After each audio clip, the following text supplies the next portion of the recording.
Oke, Dok. Langsung Ya, Dok ya. Udah jam 8. langsung aja. Wes gak usah direken sing ngomong suaranya lili-lili nih. Jarno aja yo cukupnya bidek ical iku jene. Asli ical iku bidek Jarno ae wes. Oke, Dok. Ya, selamat malam, Dok Des. Selamat malam semuanya. Ya, akhirnya kita bisa live lagi. Ini bahas ini, Dok. Bahas Apa? horor atau ketakutan. Horor. Wah, ini Iya. asu dhewe lho. Lho, kurang ajari aku diasu-asu lho. Asu dhewe. Wih, lagi mulai loh, besok besok Lah iya lagi mulai, lagi mulai. ical iki lho. Asu jare yo kon niku sing asu. Aduh, ya, ya. Oke, Dok. Bahas ketakutan. Oke, Ketakutan. ya. Nah, ini ada eh, soal definisi, Dok ya. Mungkin perbedaan dulu kan soal takut itu ada beberapa istilah yang mungkin hampir mirip ya, kayak cemas, khawatir, takut, was-was, paranoid, fobia. Oke, ya. Kalau ada lagi mau ditambahi. Silakan Dokter menjelaskan apa tuh Yang pertama perbedaannya ya, mungkin. yang pertama cemas ya. Cemas itu kita sudah berkali-kali membahas ya, cemas itu apa? Cemas itu jadi yang namanya cemas dan takut bedanya apa gitu ya. Kalau yang namanya cemas itu adalah respon temporer, gitu ya, temporer. Misalnya, kembali lagi contoh biasanya, kalau seekor kijang terus melihat apa namanya seekor harimau datang atau seekor singa datang, itu dia langsung yang namanya otak cemas ya, otak cemas itu. Jadi cemas dalam hal ini adalah respon spontan, respon emosional dari otak terhadap satu ancaman. Ancaman dalam hal ini kalau pada binatang ya, pada binatang itu adalah ancaman keberlangsungan kehidupan, ya. Jadi ancaman kematian itu akan memberikan respon rasa cemas di otaknya, ya, anxiety ya, atau cemas itu. Nah, cemas sendiri kita sudah berkali-kali bahas bahwa sebetulnya cemas itu, stres dan cemas itu adalah motivasi bagi individu untuk melanjutkan kehidupan. Kalau tidak cemas misalnya ada wedus itu, ada kijang terus ada singa datang, ngapain takut, nggak apa-apa lah, sama-sama makhluk hidup gitu ya, dipangan, tenang, gak cemas aku gitu ya, langsung dipangan gitu ya, langsung dipangan gitu. Itu adalah cemas. Sementara takut, takut itu permanen gitu. Takut itu permanen gitu. Jadi nggak ada yang bilang jangan takut loh, takut kok nggak boleh gitu, atau harus takut loh, aku ini gak wedi loh. Justru loh, kamu harus takut sama Tuhan loh, aku ini loh gak wedi loh. Harus loh, gak wedi kok diharus-haruskan, itu kan ya ajaib kamu ini, nggak takut gitu ya. Jadi yang namanya cemas tadi itu temporer. Jadi pada saat misalkan kijang itu terus kemudian lari dari harimau dan lepas, ya dia nggak cemas. Tapi apakah kijang takut terhadap macan? Iya, gitu ya. Iya, macan takut itu ya. Itu takut itu. Disuruh nggak takut, ya nggak bisa. Itu memang takut kok. Jangan takut itu. Atau disuruh takut. Macan, kamu itu mbok takut sama kambing. Ya macannya nggak bisa, nggak takut itu ya nggak bisa ya sama. Kamu itu takut sama Tuhan loh, orang nggak takut kok gitu. Harus takut, siapa yang harusin gitu. Ini sama ya. Jadi yang namanya cemas itu temporer, adalah respon temporer dari otak untuk menghilangkan atau adanya ancaman keberlangsungan kehidupan. Dan setelah ancamannya itu hilang, cemasnya hilang gitu. Ya, itu cemas. Gitu. Kalau takut itu ya udah, takut itu memang permanen. Harimau kembali wedus atau kijang takut sama harimau ya takut itu. Nah, rasa takut itu, ketakutan itu yang memicu pada saat ada beneran itu terus kemudian muncul rasa cemas.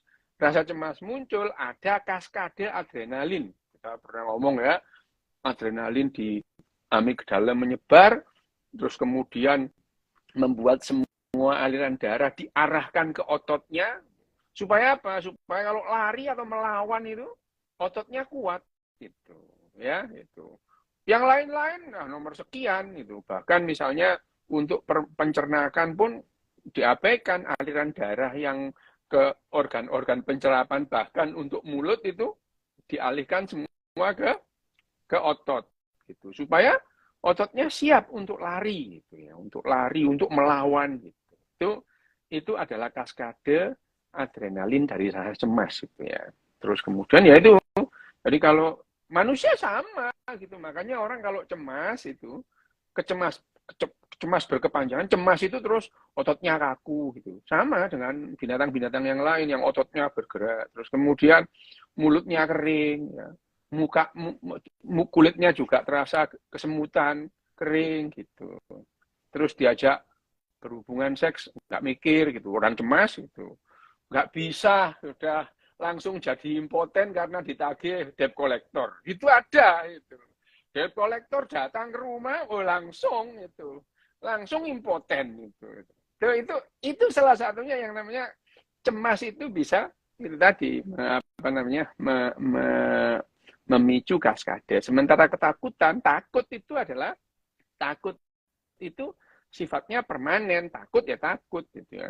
Nggak ada yang namanya apa, misalnya apa namanya, Kijang itu didatangin singa, wah, aku adalah Kijang patriot, membela rakyatku, itu enggak ada, itu enggak ada, ya enggak ada, itu Kijang ya takut sama itu.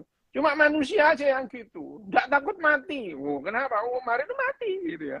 Mati, habis itu ditangisi keluarganya, gitu. Keluarganya dikasih penghargaan sama kepala suku, seneng. Habis itu ya miskin lagi, gitu ya. Udah itu ya, itu bisa-bisanya elit elit politik itu ya gitu. Wah, yuk mari kita membela tanah air. Waktu perang dia nggak ikut perang, gitu. Nah, itu kelakuannya elit politik kayak gitu. Ya itu adalah, dan itu memang itu adalah apa namanya, cemas dan takut. Nah sekarang kalau kita ngomong fobi, gitu. Fobi itu adalah rasa takut yang tidak beralasan, itu fobi, gitu. Dan yang mempunyai fobia itu nggak ada binatang yang tidak berkesadaran punya fobi, itu nggak ada. Misalnya apa namanya Rusa tadi, rusa. rusa takut sama kecoa, gitu nggak ada, gitu. Nggak ada gitu. Karena nggak beralasan lah, bagi rusa kecoa datang ya tinggal diinjek pret gitu aja, gitu ya, selesai itu. Jadi otak ya, awalnya ya, otak ini otak binatang pada umumnya ya, digunakan pada saat belajar itu. Otak itu yang namanya alat untuk mempelajari kehidupan. Jadi ya ada yang namanya memori genetik yang disebut insting itu ya. Itu memori genetik itu. Nah, terus pada saat hidup itu setiap binatang itu belajar, gitu ya. Misalnya harimau belajar berburu. Siapa yang mempelajari? Yang mengajari, ya induknya, diajari berburu, gitu. Itu belajar itu. Belajar dari awal lagi. Terus kemudian anak lahir ya belajar dari awal lagi, gitu. Harimau itu tidak bisa, misalnya belajar dari kakeknya, neneknya yang meninggal, gitu, nggak ada, karena dia nggak punya baca tulis, nggak ada, gitu. Terus kemudian harimau yang hidup juga nggak bisa menceritakan tentang neneknya, kakekmu dulu, ya, meskipun giginya tinggal satu, gitu. Dia nggak bisa, gitu. Nah, itu berbeda dengan manusia. Manusia itu belajar itu bisa mempelajari pengetahuan kakeknya, pengeluarannya boyot, cangga, wareng, udek-udek, gantung sewur, geplak semple, gedebok bosok. Itu bisa dipelajari karena bisa disampaikan melalui mulut atau disampaikan melalui tulisan. Nah, binatang-binatang yang lain yang tidak punya tulisan nggak bisa, gitu. Dia ya belajar dari nol lagi. Begitu mati ya belajar dari nol lagi dengan cara yang sama, gitu. Itu adalah pembelajaran. Otak itu demikian. Nah, manusia karena juga belajarnya itu dengan otak juga, dan manusia itu mengenal segala sesuatu itu lewat apa yang disampaikan lewat mulut, ya dongeng, ya orang itu bisa takut sama hal yang nggak ada. Takut beneran itu. Takut beneran. Padahal barangnya itu nggak ada. Itu. Nggak ada barangnya. Gitu. Ditakut-takutin sama pocongan. Takut, ada pocongan. Gitu. Terus kemudian, aku lihat dengan mataku sendiri. Kamu itu halusinasi kok gitu. Nggak percaya, aku melihat dengan mataku sendiri. Aku lihat pocongan. Sing mbok deloki sakjane guling kon niku ketok-ketoken ae. Gitu ya. Itu adalah hal-hal yang namanya fobi. Fobi itu adalah ketakutan yang tidak beralasan. Ya hanya binatang, hanya individu-individu yang merasa dirinya ada, yang punya fobia. Manusia itu bisa fobi terhadap apa saja itu, fobi terhadap tempat sempit itu, ada fobi itu ya, ada fobi gitu. Fobi terhadap tempat sempit itu, ada fobi terhadap tempat yang tinggi gitu, ketakutan dia itu, wah fobi di tempat tinggi, padahal dia ya nggak jatuh pegangan gitu, ketakutan. Ada yang fobi terhadap kecoa, aku itu hobi kecoa itu dulu gitu. Sekarang sudah lumayan. Sekarang enggak. Itu sudah latihan untuk menghilangkan fobinya itu. Hobi kecoa itu, ada kecoa lari dulu aku itu. Sama aku dikejar dipatok ular ya nggak apa-apa, nggak takut itu. Aku pernah dikejar buaya di sungai itu ya nggak takut ya nggak apa-apa. Tapi sama kecoa itu loh. Itu jijik aku itu. Jadi kecoa apalagi kalau sudah terbang itu. Wah, itu itu kalau sudah terbang itu kayak teroris naik pesawat tempur gitu loh. Itu ya. Kalau sudah kecoa terbang itu rasanya lihat teroris naik pesawat tempur gitu. Wah, serem. Itu ya.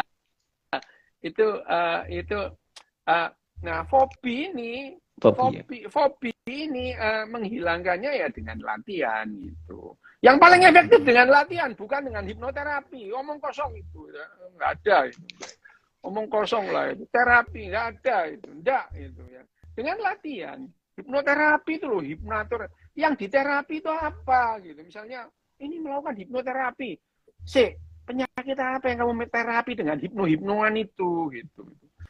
Yang namanya fobi itu satu-satunya cara yang paling efektif ya latihan gitu ya. Latihan rasional atau gimana, Dok? Iya, latihan. Bahkan barangnya itu didekatkan dari jauh, mendekat, enggak apa-apa gitu ya.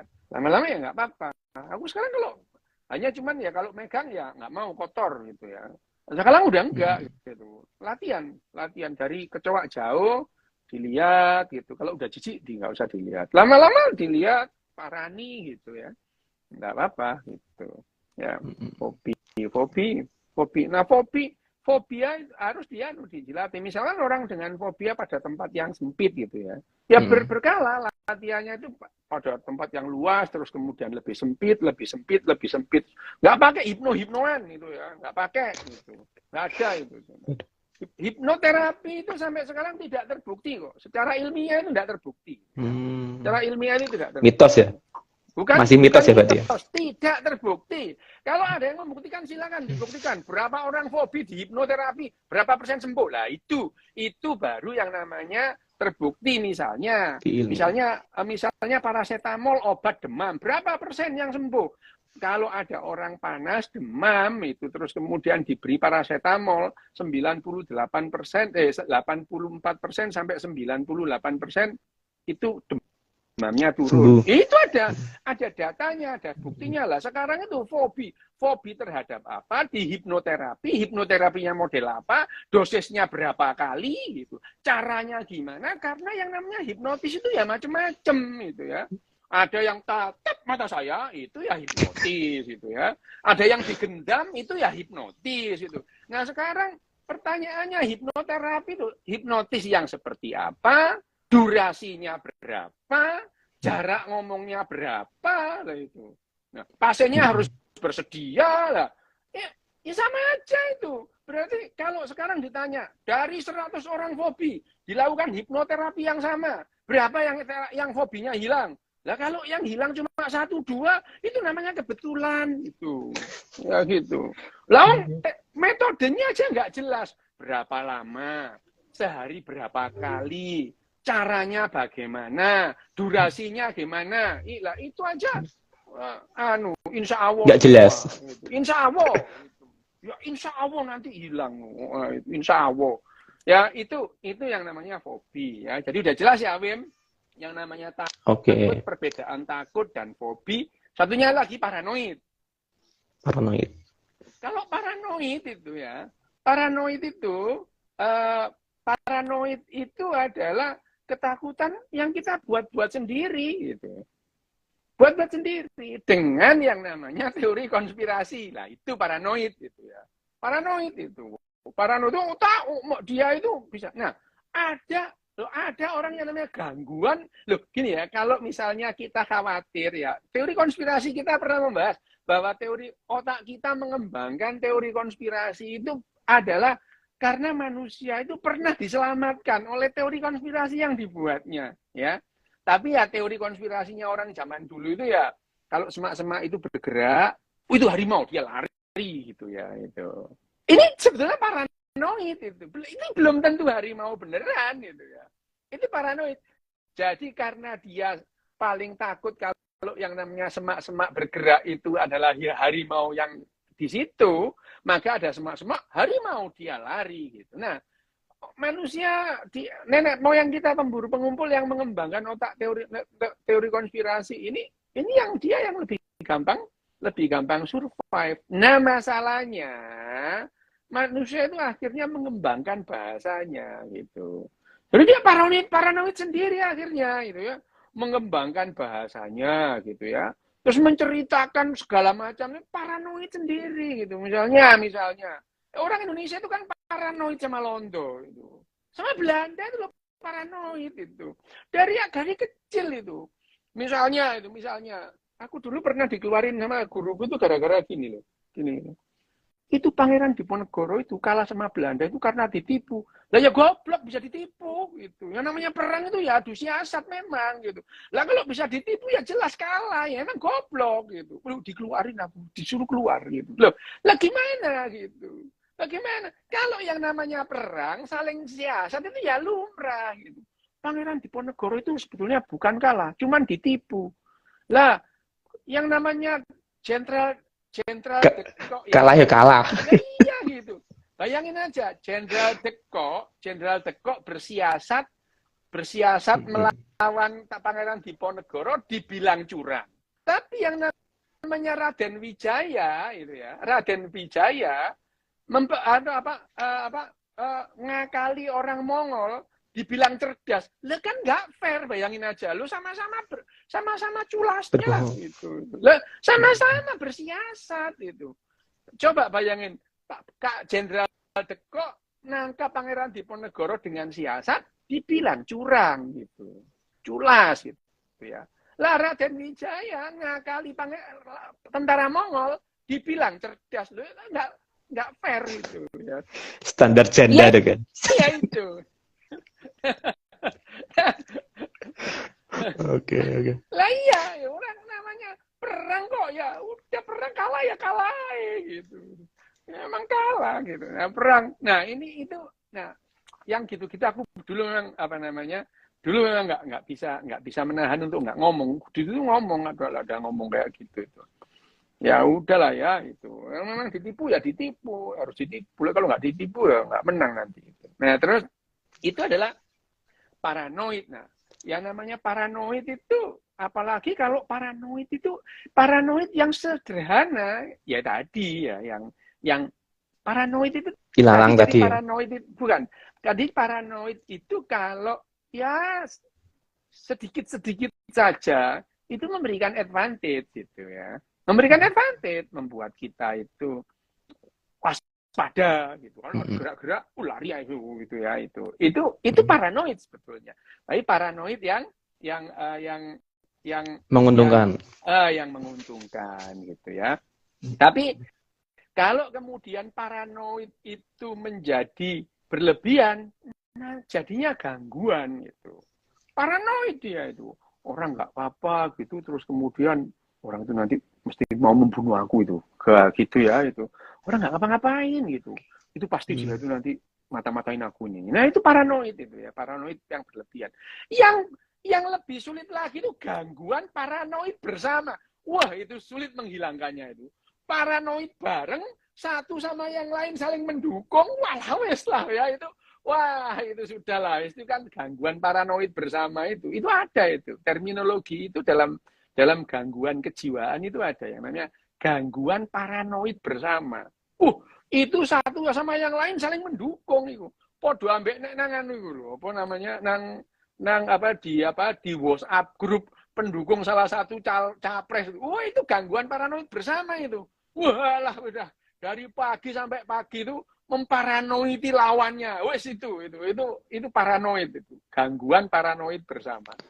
Itu yang namanya paranoid. Udah ya, jelas ya. Paranoid Amerika bikin gempa. Lah mbok pikir ya, bikin gempa itu gampang ya.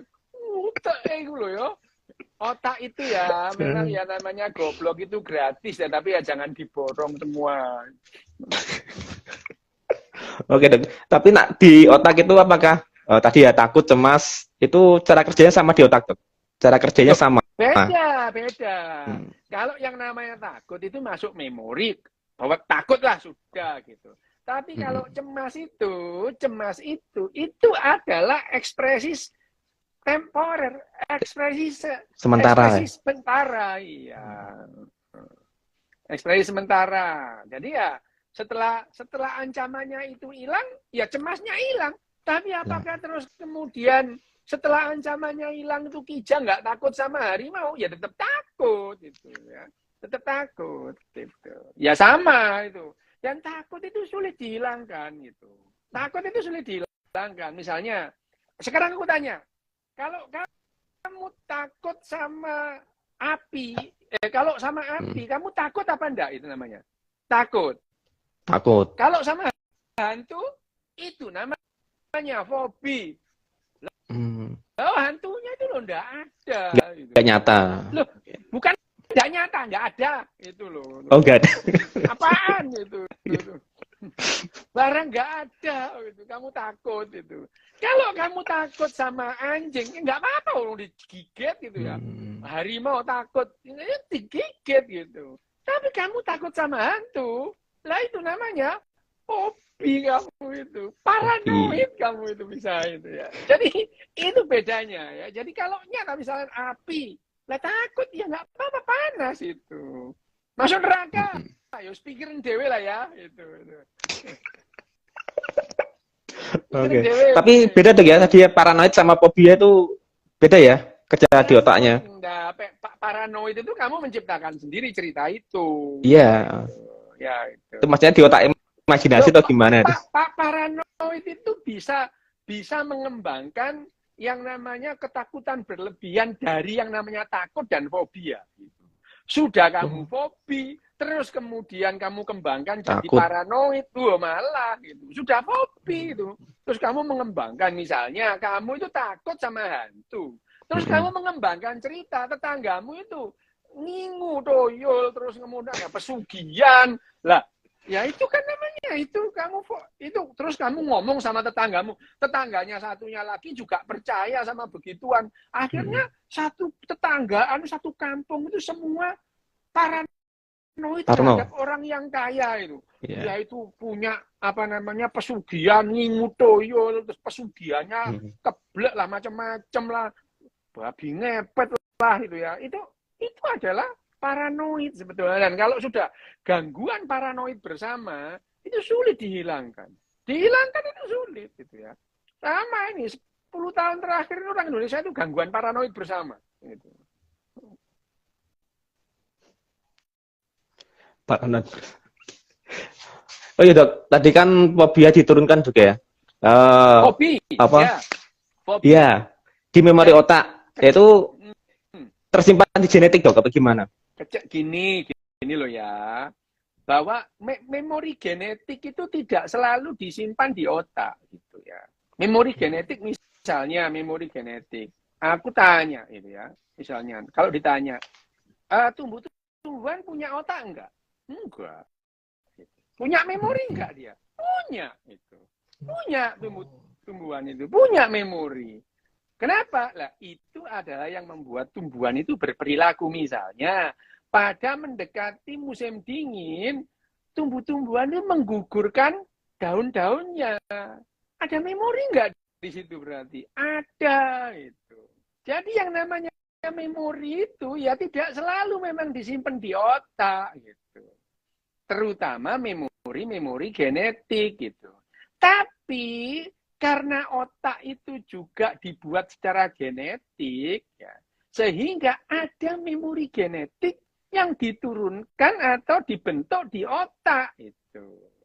Ada dibentuk di otak gitu ya, dibentuk di otak. Jadi itu adalah memori genetik gitu, memori yang di otak. Sehingga misalnya itu orang takut sama fobi terhadap ular itu. Loh, karena ribuan tahun orang itu mati, orang melihat mati digigit ular, sehingga ada orang yang fobi terhadap ular. Terus kemudian sifatnya itu turun-turun, akhirnya itu terbentuk di otaknya gitu. Nah, fobi genetik itu, fobi yang genetik itu udah jelas. Misalnya ya tadi, kalau banyak lah orang yang takut sama ular itu sejak kecil itu, bayi anak-anak itu takut ular itu banyak itu. Takut sama kucing itu ada, anjing itu ada gitu. Tapi tidak ada bayi yang takut sama colokan listrik itu, nggak ada gitu. Nggak ada itu. Nggak ada yang fobi sama, dia nggak tahu itu bahaya gitu ya. Itu yang membuktikan atau menunjukkan bahwa memori genetik itu ada yang bisa dibentuk di otak gitu ya. Itu salah satu contohnya. Besok mana Pak?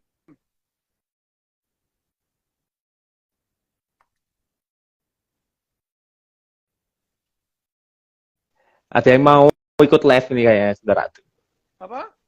Kasihan. Ada yang mau ikut live, mau tanya kayaknya. Boleh. Berani tampil kayaknya, Dok. Oke. Ndi kan? Ya, silakan Mas. Woi. Rupamu ndi? Le. Nggak berani tampil terus. Apa? Silakan mau tanya gimana? Saya mau tanya sama Dokes. Arek iki koyo gendruwo gak ketok rupane. Kan menungso gendruwo. Jelas ya. Gak jelas arek iki.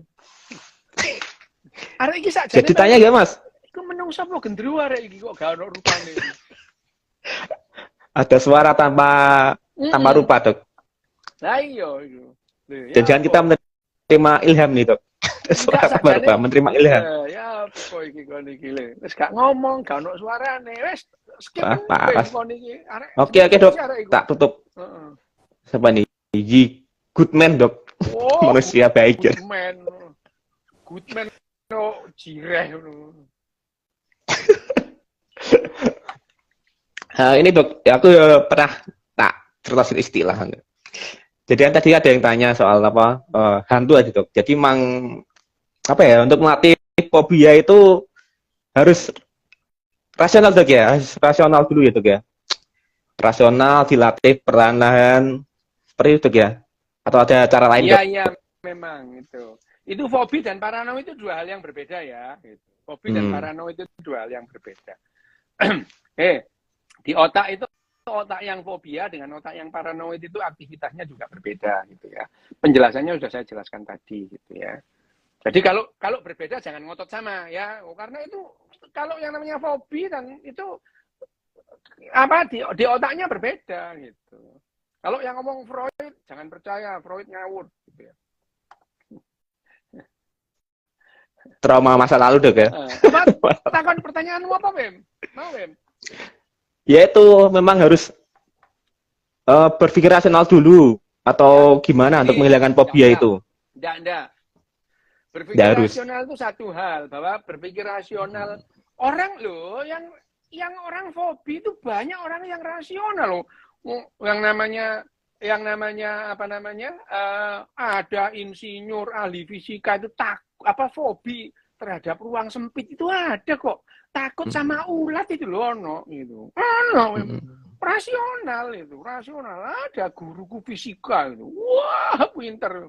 ndelok ular wem melayu wem tak pikir lah apa tibae ndelok ular keket lihat ular melayu Oh, ulat dok, ulat. lah ya ular Ulat. lah ya Nah, ular kan ular bahasa Indonesianya ular lah itu. ya Ular bahasa Indonesia. lho basa Jawa ular iku ya ular iku ulat goblok arek iki Ngerti.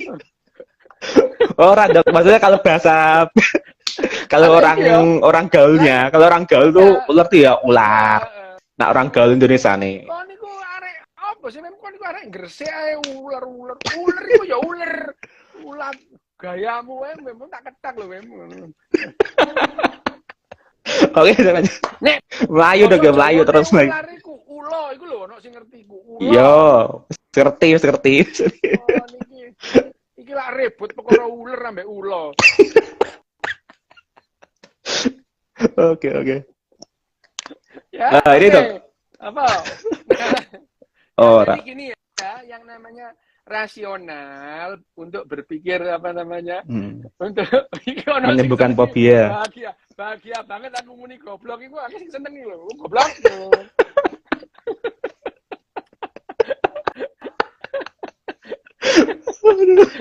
jadi ya Lanjut. jadi yang namanya berpikir rasional itu tujuannya adalah mengembangkan sikap-sikap yang apa namanya skeptis gitu ya gitu. Nah, tujuannya adalah mempertanyakan segala sesuatu yang seolah-olah sudah benar gitu ya. Tapi apakah semua orang itu harus rasional? Ya enggak gitu ya, enggak itu.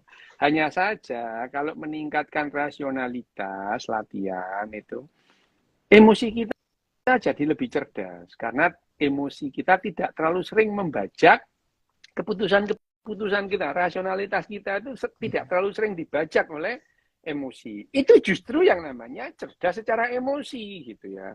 Cerdas secara emosi itu justru tidak terlalu sering membiarkan yang namanya atau tidak membiarkan atau tidak sering-sering yang namanya emosi itu membajak rasionalitas. Itu adalah cerdas secara emosi dan itu harus latihan gitu. Harus latihan gitu. Salah satunya adalah dilatih untuk berpikir rasional. Berpikir rasional itu ya kalau enggak ya dibilang enggak itu enggak ada gitu ya. Bukan terus diajar harus yakin lah.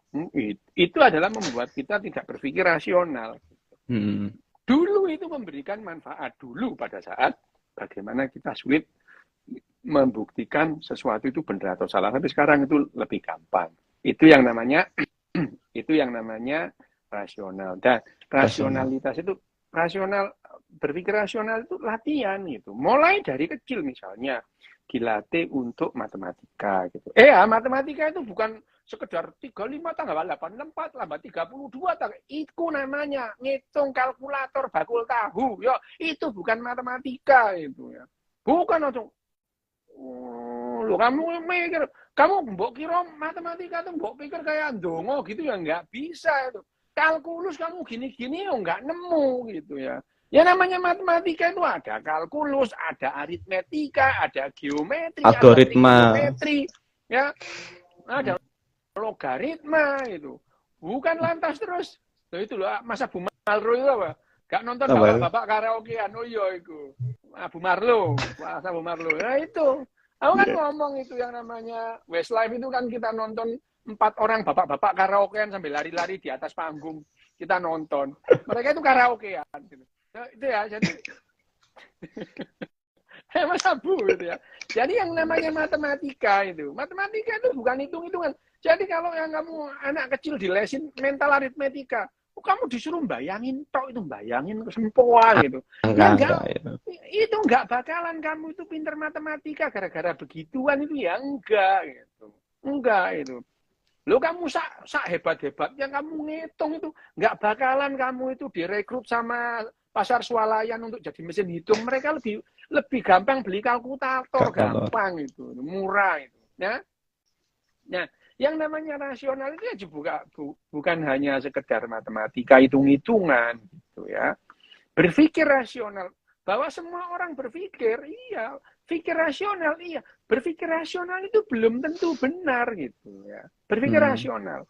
Dan gini ya, berpikir rasional dan pengetahuan itu dua hal yang berbeda. Contoh ya, contoh. Yang namanya filsuf yang terkenal banget, namanya Aristoteles itu. Apakah dia nggak berpikir? Lu dia itu berpikir. Berpikir hebat. Itu dia itu pemikir hebat yang namanya Aristoteles itu. Tapi pengetahuannya terbatas itu. Sehingga pada saat Aristoteles itu menulis tentang sejarah binatang. Loh, dia itu nulis loh. Aristoteles itu nulis buku yang namanya Sejarah Binatang. Tapi saat pinter-pinternya Aristoteles, dia itu tidak tahu kalau ada binatang yang sudah punah itu. Tidak tahu itu. Jadi jangan kamu kira, Mbok ya mikir loh. Lah kamu kira kalau orang mikir itu terus mesti ngerti gitu? Ya enggak itu. Itu pentingnya belajar pengetahuan ilmiah gitu. Berpikir satu hal, berlogika hal yang berbeda. Pengetahuan ilmiah beda lagi gitu. Nah, belajar berpikir logis ya. Belajar berpikir, belajar berlogika, mempelajari pengetahuan yang terbaru. Kalau digabungkan, kamu akan menjadi ilmuwan gitu. Tapi ya tidak semua orang harus jadi ilmuwan itu. Lah kalau semua orang belajar fisika, sing dodol nang pasar swalayan sopo gitu ya itu. Gitu ya, itu adalah jadi berpikir logis, berpikir ilmiah, memang iya, tapi tidak semua orang harus jadi saintis gitu ya. Dan kalau nggak tahu nggak apa-apa gitu. Jangan gengsi bilang nggak tahu gitu. Kalau netizen itu kayaknya semua tahu gitu. Mulai urusan fisika, kimia sampai perklinikan kayaknya mereka paham semua. Jadi kalau ada orang ngomong ikut nyaut aja gitu ya. Soal apa gitu nyaut. Wah itu netizen itu maha tahu. Semua itu merasa maha tahu, tahu semua itu. Kenapa? Karena tidak dibiasakan untuk bilang dan mengakui tidak tahu gitu. Sulit ngakui tidak tahu loh, sulit itu. Iku paling apa sih ngomong bahwa alam bisa apa itu paling iso wis itu. Apa sih wis itu. Itu bilang enggak tahu itu enggak apa-apa orang enggak tahu gitu. Misalnya ya itu kalau misalnya ditanya ya nggak tahu ya tidak ada apa gitu itu adalah salah satu terbiasa berpikir rasional gitu. Kalau nggak tahu ya nggak tahu gitu. Ada mulai geopolitik, ono geoengineering barang, dokter loh ya ngomong geoengineering, ada bioengineering. Sakjane opo sih kon iki yo ngono. Ya wis jarno lah yo. Nah, itu karena ya sama itu ngomong itu ada barang menghasilkan listrik gitu. Loh. Hukum yang paling ada loh yang menghasilkan listrik. Hukum paling dasar itu ya, yang namanya energi itu kekal gitu. Kekal. Gitu. Jadi kalau kita itu muter baling-baling gitu. Tenaga muter baling-baling itu yang kita ubah jadi listrik. Nggak ada yang namanya energi itu. Saya misalnya BEM ada gitu loh. Nggak ada gitu ya. Ya itu adalah kita dilatih untuk berpikir rasional. Kalau kita tidak dilatih untuk berpikir rasional, begitu ada orang ngarang kayak gitu, kita hebat ya, waduh, masya Allah gitu. Padahal kan digobloki ya. Oh sudah dok, mesake. Hanya kok. Tadi kan. Tadi kan udah dikasih tahu cara mengatasi fobia. Nah, mengatasi paranoid berjamaah ya dok. Oh iya. Itu yang mengatasi paranoid berjamaah itu memang susah, sulit. Itu paling sulit itu, mengatasi yang namanya gangguan paranoid bersama. Gangguan paranoid itu sulit dihilangi, apalagi yang namanya gangguan paranoid bersama. Itu ya harus dipisahkan kelompok itu. Dipisahkan dulu itu, harus dipisahkan itu. Pencar tuh grup WhatsApp-nya dibubarin biar nggak makin paranoid itu. Wah itu dari pagi sampai pagi lagi itu paranoid itu. Podo ae lah sing dukung A sama dukung B podo paranoid lah. So podo ae gitu ya. paranoidnya parah itu, gangguan paranoid bersama itu ya yang paling banget membuat paranoid. Loh, aku itu diundang di kelompok sana, diundang di kelompok sini ya diundang, tak lihat aja yang paranoid kabeh yang ngono itu ya. Di kelompok sana diundang, di kelompok sini diundang, tak lihat ini gendeng berjamaah yang ini ngono. Itu paling sulit. Nah, tapi untuk menghilangkan gangguan paranoid bersama, yang pertama itu kelompok harus dibubarin gitu. Dibubarin gitu. Dibubarin dulu, dipisah terus baru masing-masing latihan. Kalau dari awal kamu tidak berlatih untuk menghilangkan paranoid, ya makin parah gitu. Lah gimana kamu menikmati pagi-pagi sudah membuat cerita paranoid gitu. Itu. Dan makin orang paranoid, makin orang fobi, dia bisa menikmati film horor.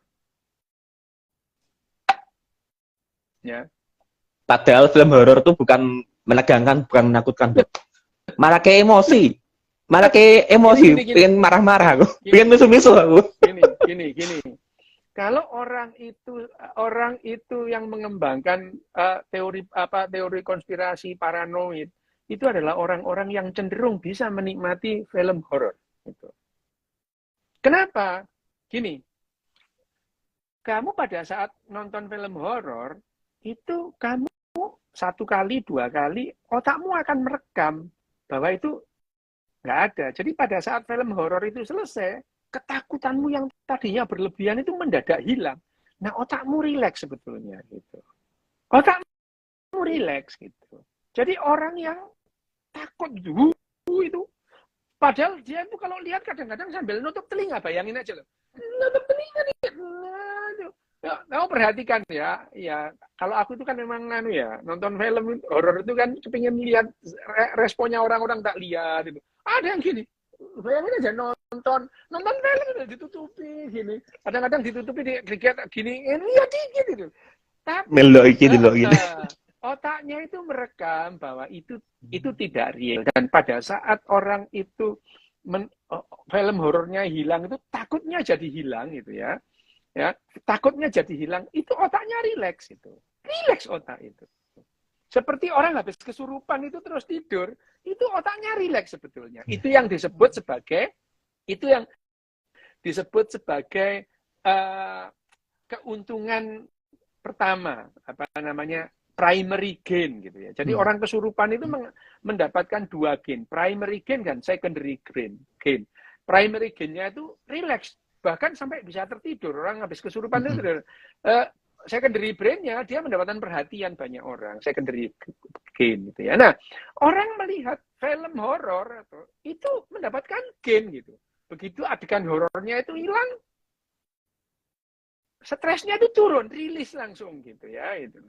Rilis gitu ya, itu rilis. Nah, itu orang yang bisa menikmati horor. Jadi film horor itu bisa dinikmati orang-orang yang gitu, orang yang nggak takut hantu. Lihat film horor pengen ngelempar aja, taek, gue sopo, gue taek gitu. Memang, Dok, pengen misu-misu. Lah iya. Aduh. Gak masuk akal lah. Lagi pula. Kalau kamu itu percaya malaikat gitu ya, percaya malaikat. Lah kok kamu itu takut sama setan, sama hantu? Mana ada hantu pencabut nyawa? Itu nggak ada. Yang ada malaikat pencabut nyawa itu. Kalau kamu percaya loh ya. Gitu.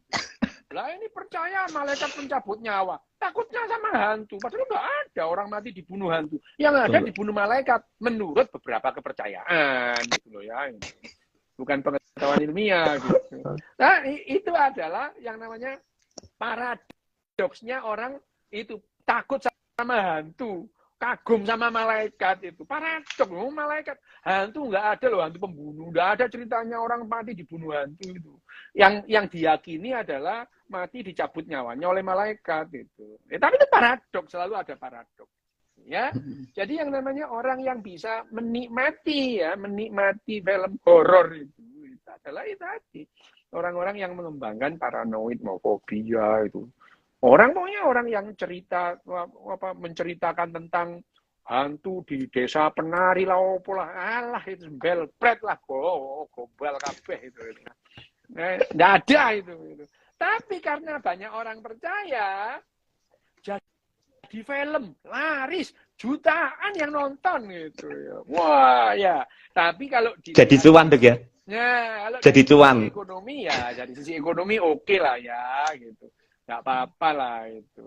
Itu memang begitu. Ya, orang Indonesia itu senangnya itu, ya udahlah, nggak usah pakai film ilmiah, film rumah sakit, nggak usah. Film hantu aja laris itu, nggak usah pakai film yang namanya kalau di Korea itu kan ada ini dokter itu ya, dokter apa namanya, Good dokter Doctor. lah itu Indonesia nggak usah buat gitu, jelek malah, memang buat film hantu aja laris gitu. Udah enak wis. Kalau pengen lihat film gitu, lihat film Korea itu, film hantu-hantu Indonesia gitu. Gitu aja, semua ada Ada pasarnya. spesialisasinya sendiri-sendiri gitu. Yang jadi direktur sama manajer biar orang luar, orang Indonesia jadi pegawai, kan enak gitu. Oke dok. Conjuring Ini kan itu biasa dok soal Conjuring itu aku nonton Conjuring ada orang-orang jerit-jerit itu sampai aku bilang teriaknya santai aja kali, itu setan bukan mantan gitu, jangan nggak usah teriak-teriak kayak gitu itu. Aduh. Ini soal ketakutan dok, fobia sama pohon beringin dok ya kayaknya. Pohon beringin. Jadi ini kisah nyata. Mulai mancing-mancing hari ini. Ayo. Ini kisah nyata dok, kisah nyata pohon beringin. Ini ceritanya tentang seorang tokoh namanya Mbah Sadiman, tahu nggak? Oh ya, oke, terus. Mbah Sadiman itu kan mang salah satu tokoh pahlawan lingkungan di Wonogiri. Itu kan ceritanya dia mengatasi kekeringan di daerah bukitnya itu dengan menanam pohon beringin. Nah, kita kan tahu pohon beringin itu kan identik dengan ya tempatnya setan dan angker gitu kan. Nah, warganya kan pada paranoid dok. Akhirnya beberapa pohon beringin yang ditanam oleh Mbah Sadiman itu dicabuti semua sama warga yang paranoid itu. Padahal, iya memang itu ceritanya Mbah Sadiman sendiri yang cerita itu kan. Jadi, tapi setelah memang terbukti ya setelah puluhan tahun, sekitar 15 tahun kan pohon beringin tumbuh gede, akhirnya sumber mata air tersedia. Tapi kenyataannya tuh paranoid terhadap beringin itu masih ada dok. Setelah ada bukti nyata itu masih ada. Jadi aku iseng pernah kepo dok, ada kegiatan reboisasi di wilayah lah, di suatu wilayah itu ada di pamfletnya ada CP-nya, CP panitianya, tak hubungi iseng aku. Pak, untuk pohon yang ditanam ada pohon beringinnya enggak? Nah, ternyata dijawab. Sebetulnya dari pihak panitia menyediakan mas, cuman dari pihak warga menolak. Akhirnya diganti pohon bodi. Nah, aku kan mikir wah bagi paranoid apa gimana sampai padahal itu kan menguntungkan bagi wilayah mereka kok malah sampai seperti itu. Enggak tahu. Ya, itu memang susah juga paranoid berjamaah.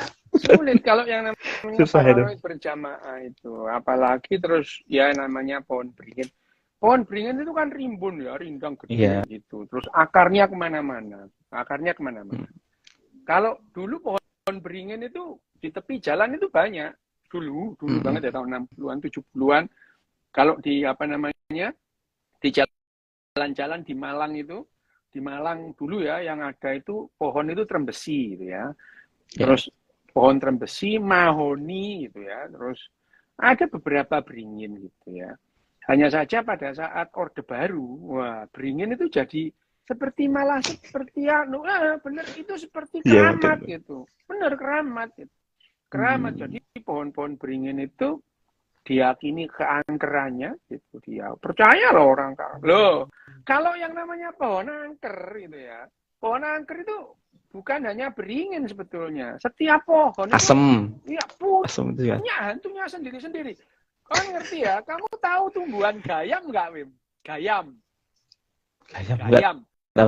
Gayam itu di Gresik sampai ke Lamongan itu banyak itu pohon gayam, wit gayam itu. Nah itu hantunya itu khusus, hantunya wit gayam itu jenenge dalbo. itu ya mulai Surabaya, Gresik, Lamongan sampai Tuban. Iku lho seragam Dalbo. Kok bisa loh ya mereka itu membuat hantu bersama yang namanya Dalbo itu loh ya itu. Itu ya di Mojokerto dan Jombang sama lah, itu ada itu Dalbo itu. Aku nanya, Dalbo itu apa? Gendruwo tangannya gede, gak ono awake. Ya apa tangan tok gede gitu. Wes gak masuk akal. Tapi itu ya ketakutan. Itu Dalbo. Kalau Dalbo itu hantu lama. Itu tahun 60-an itu orang sudah takut terhadap Dalbo. Tapi tahun 60 itu belum ada pocongan gitu ya. Nah, tahun 70 baru ada pocongan. Nah, sekarang itu kalau yang namanya beringin tadi itu, beringin itu memang sebetulnya beringin itu juga akhirnya dimonopoli oleh kaum kaya ya, orang-orang ningrat gitu. Jadi yang tanam pohon beringin itu di alun-alun gitu. Alun-alun itu. Dan itu adalah lambang kekuasaan memang beringin itu akhirnya gitu. Tidak boleh ditanam. Nah, akhirnya berkembang juga, orang-orang itu dilarang, akhirnya ya aneh-aneh gitu. Sebetulnya beringinnya itu ya tadi itu dia bisa akarnya itu bisa kemana-mana dan bisa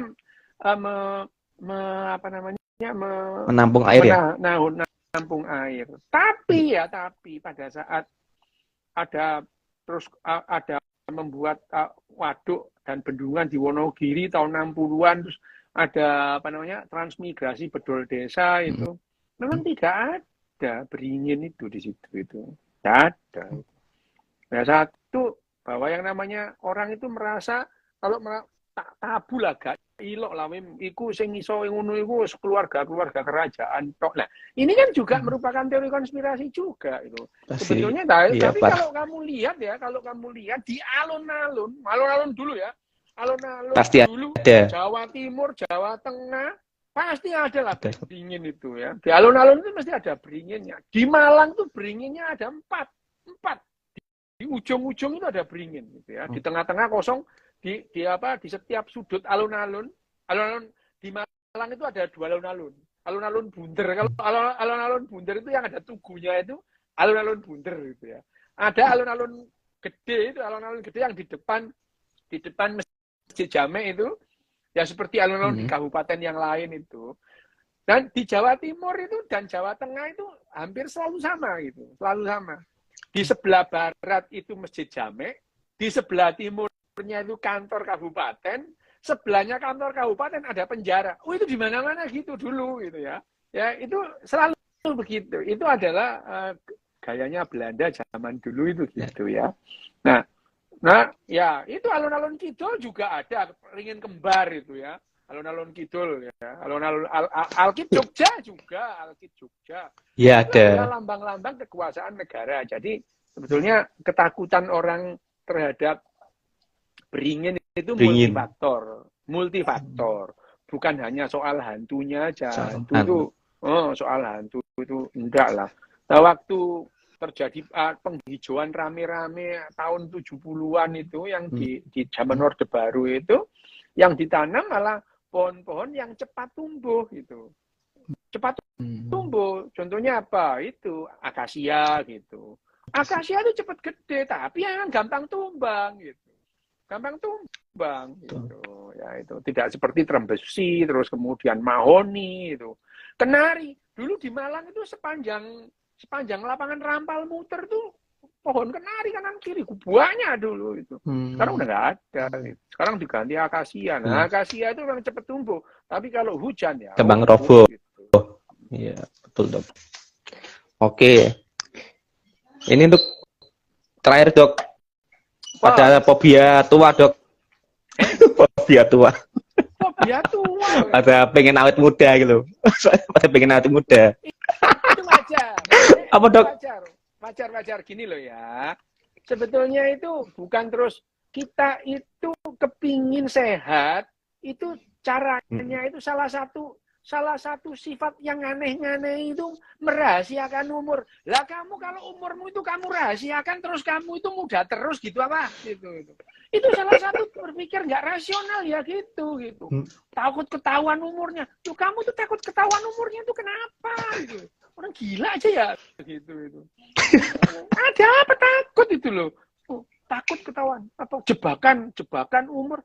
Lah kenapa gitu ya? Kalau kamu kepingin sehat, kepingin awet hidup, tidak dengan cara merahasiakan umur gitu. Lah kalau kamu rahasiakan tuwe ya tuwe aja, kamu sakit ya sakit, mati ya mati aja gitu. Bahwa agenda utama manusia sekarang salah satunya adalah menggapai immortalitas. Supaya kita gimana caranya itu bisa hidup selama yang dimungkinkan. Bisa sehat selama yang dimungkinkan gitu ya. Suntik botok sakarepmu gitu ya. Lah apa kamu kira kalau suntik botok terus umurmu modon dadi 40 tekan 50 gitu ya? Enggak, ya tetap 50 gitu ya. Kamu kalau suntik botok terus usia di KTP-mu langsung tanggal lahirmu mundur gitu apa ya? Enggak gitu. Ya itu. Jadi yang namanya kalau kepingin sehat, terus kemudian awet sehat, awet fit itu ada caranya. Itu bukan lantas dengan nanti ketahuan umurnya. Lah kenapa kalau ketahuan umurnya itu. Kalau kita itu tidak akan lebih sehat dengan merahasiakan umur. Itu idenya siapa sih merahasiakan umur dulu itu loh ya gitu. Geblek banget kok itu. Marketing apa? bedak mungkin. Lah iya. Loh aku tuh sering di Twitter takut ketahuan umurnya ya, Dok. Enggak, umurku sudah loro. Lah apa ketahuan pengen takut itu. Aku menceritakan yang terjadi tahun 70-an. Sudah tua ya, Dok. Sudah loro. Kenapa gitu? Jebakan umur itu. Kenapa jebakan umur? Enggak ada jebakan umur. Kalian aja yang GC itu paranoid ya. Paranoid dan itu paranoid terhadap usia itu loh. Itu enggak masuk akal itu. Ya memang menanyakan umurmu berapa itu adalah enggak sopan. Orang barat ya. Orang barat itu menanyakan umur berapa itu enggak sopan gitu. Tidak layak lah, tidak lazim ditanyakan umurmu berapa gitu. How old are you itu bagian. Tapi ya nggak perlu disembunyikan juga gitu loh ya. Itu kita itu tidak akan jadi lebih muda gara-gara menyembunyikan usia. Oke, Dok. Oke, makasih, Dok. Oke. Pemberitahuan, Dok. Bisa Jumat libur, Dok ya? Oke, libur. Jumat libur. Kan dari Sabtunya live bareng. Oh iya. Sabtunya live bareng. Ya, ya. Makasih Dr. malam hari ini. Terima kasih semuanya. Salam bahagia untuk kita semua.